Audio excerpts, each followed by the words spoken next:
పూరా local. Welcome to పూరా local.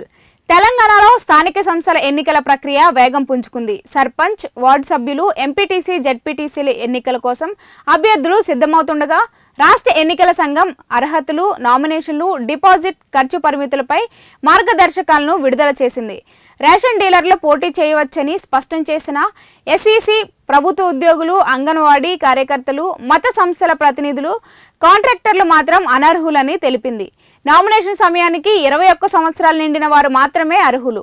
ZPTC అభ్యర్థులు గరిష్టంగా 4 లక్షలు, ఎంపీటీసీ అభ్యర్థులు 1.5 లక్షల వరకు ఖర్చు చేయవచ్చని నిర్ణయించింది. అలాగే 5,000 మందికి పైగా జనాభా ఉన్న పంచాయతీలో సర్పంచ్ అభ్యర్థులు 2.5 లక్షలు, తక్కువ జనాభా ఉన్న గ్రామాల్లో 1.5 లక్షల వరకు ఖర్చు చేయవచ్చని పేర్కొంది.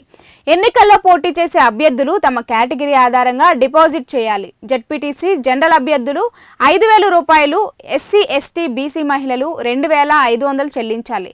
ఇక ఎంపీటీసీ జనరల్ అభ్యర్థులకు 2,000 రూపాయలు, ఎస్సీ, ఎస్టీ, బీసీ అభ్యర్థులకు 1,250గా నిర్ణయించారు.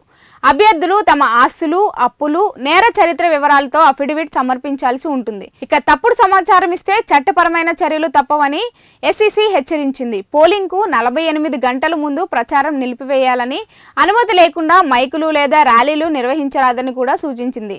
ఇక స్వాతంత్ర అభ్యర్థుల కోసం ఫ్రీ సింబల్స్ జాబితాను త్వరలో తెలంగాణ గెజిట్లో విడుదల చేయనుంది. ఇవి ఇప్పటి వరకు ఉన్న అప్డేట్స్. మరిన్ని అప్డేట్స్ కోసం చూస్తూనే ఉండండి పూరా లోకల్.